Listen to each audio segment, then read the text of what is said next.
a company one time, and they kind of did that, like, hey, you guys, you know, we're not micromanaging you, or we're, you know, this new process is to help you, and all the employers are like, I don't think that's trying to, that's not helping us. Like, that's just you guys, another way for you to keep tabs on us or whatever. So I think that it's kind of like that. It's almost, it's not helpful. It's only helpful to one side, because I think that they feel like maybe there is the politicians in Florida. I think that they're saying there's this race war, and everyone thinks like the police officers are trying to kill black youth or whatever it is. Always black on white. Right, exactly. And so they're saying like, hey, we're not the bad guys. Those were our ancestors. Let's not focus on that. That was, you know, 100 years ago. Get over that. Like, this is the way that we're living today. But it is, anytime you go into a minority community with black and brown youths, they're all going to deal with the same situation, you know, where they are being isolated, they're being ostracized, they're being, you know, like my son, I tell him all the time, hey, when you're not with me, they don't give a shit who you are. Like, you're a black man and they will tase you, shoot you, whatever else. Yes, I can protect you. When you're with me, you're Holly Cotton's son. But when you're out there, they don't care who you are. And they do that to, I mean, any of the celebrities too. They don't care who you are. No. So for me, I think that, I don't think that it's right. I think it's a way of controlling, and I think that that's just politics in general. They just slowly strip away certain rights, just like with women abortion rights. Like, how can we now control more of this, and or how can we stop you from making these independent decisions? And I think that that's the same thing. It's we want to control it. We want to control what you guys are able to share. We don't want to tell the story of slavery. We don't want to tell the story of you know, what was going on, like you said, civil rights, 1970s. You guys are acting like this was so many years ago. This was 70s, 80s. I remember my first job when I was working, and I gave the lady the change, and she didn't want me to put the change in her hand. You know, she just... Oh, for real? Yeah. I mean, I'm from Louisiana. They're still racist in Louisiana. I have family that's racist in Louisiana, even now. Family? Yes. I have tons of family that were all part of the Trump supporters, and we had showed different viewpoints of that, because I was...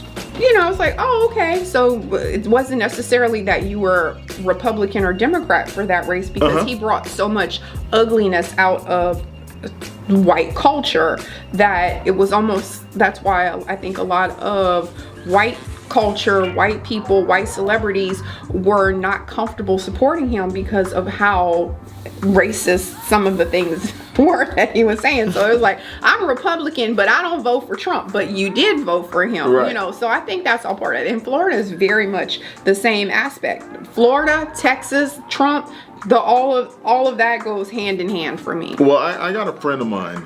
He's an attorney. He's a corporate attorney. We worked in the same company together.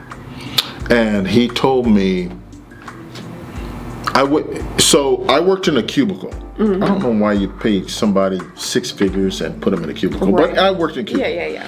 But he had an office, right? Ooh, okay. Which is nice. It was like, had the glass openings, and he was right there. When you have a window in corporate, you're big time. And he was the only black man there, right? Other than me.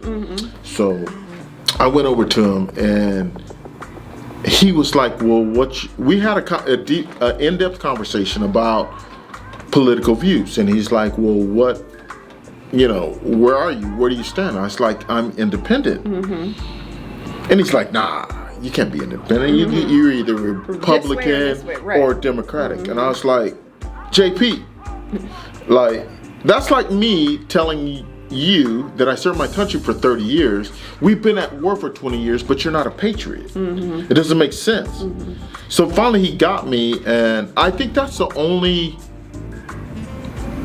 part of our relationship that I had an issue with, and me and him. But I'm so fascinated. I tell my kids that politics is just life, right? I tell them that I want you to be a respectable and good human being. I want you to make relationship with positive people, no matter what it is. And so I think I'm just an advocate for that. And so I saw you, was it a YouTube video where you were actually carrying a truck? You had like ropes on, and that was dope. Thank you. I mean, I thought, I was like, a woman that can actually drag a truck with ropes? I like, man, I had to watch the whole video. I did watch the whole video. Okay. So I thought that was cool. But your other take on, I wanted to talk to you about relationships with kids. Because how many kids do you have? 2. I have 3. My baby, my son is in the middle. My youngest is 20. And just about raising them and dealing with them as trying to make them productive citizens. What's your take on that? I mean, it's a broad area. You can narrow it down. Yeah, okay. Okay, let's one part of it. Okay, so tell me what part you want to talk about. I think that the key to everything that you just said is being active in your child's life.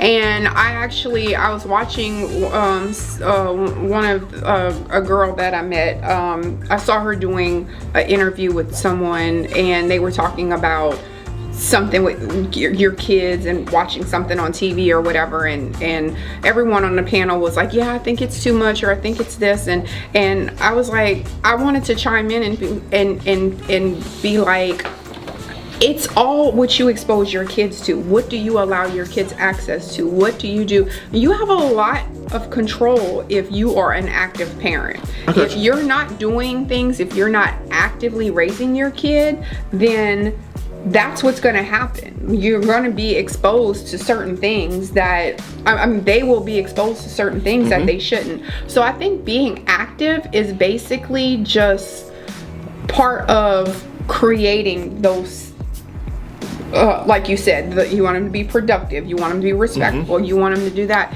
And I teach my kids to be your own person. Your life is your life.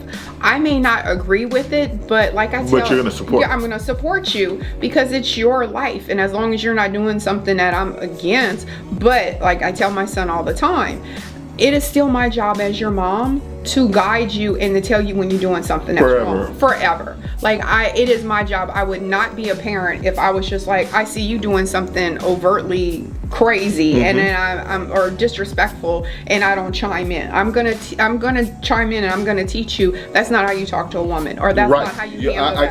I got that. Like I'm a big mama's boy, but my ideal in my head theoretically is, if you can't treat your mama with respect, how you gonna treat another woman with respect? Right. You know what I mean? So like, I call my mom like maybe 2 or 3 times a day. I'm a big helicopter mom, dad, helicopter brother, helicopter dad. Right. You know what I'm saying? You like to talk on the phone. We know. I know, but you don't. So that's what we have different. But like, I'm like, I hit my mom before I came here. I spent coffee on myself and she helped me out. Then I'll call my brother later on today. Then I'll talk to my son, and I gotta talk to my daughter like once a day, because that's who I am. Like, I'm the protector dude. Right? So I can understand that, but and we're gonna wrap it up. I want you to send out some of your social media so people can find you. Yeah, sure. I'm super easy, Holly Cotton _ because apparently there are a couple of other Holly Cottons. There are. So they all took all the good Holly.Cotton, Holly Cotton. So basically HOLLYCOTTON _ that's all my social media. TikTok, Twitter, I'm at the Holly Cotton, LinkedIn, Holly Cotton, Holly Cotton. Super easy to find. COTTON, just like the fiber. Got you. And you can find us, I think I already said this, but at VEDA _ magazine. My homie Bo is Bokashi HTX, right? Bokashi HTX on Instagram, and I'm Daniel Tyrone Images. So you can see me there. But we're gonna wrap this up. I want to thank my beautiful host. Thank you. She's been like a dream to interview, and And we stayed away from all the topics that could actually be a little controversial. So good job. Yeah. So we stayed away. But I didn't have to cuss them out or anything, you guys. No, she ain't gonna cuss me out. Like, I'm her homie, right? So, but we're gonna do an interview in the future. I know she's really busy, and I'm a phone guy. She's a text woman. So we're gonna try to arrange something up. But I appreciate you being here. Thank you. Thank you. You're my homie for life. I bought your book. Like, if a homie go out to Amazon and buy your book, that's real love. He's a homie. That's real love right there. Real love. Real love. So hey, y'all, be good. I want to send shouts out to my creator and director and producer, Bo, and my beautiful friend here. Thank you. Take care.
Rhymes Concerto.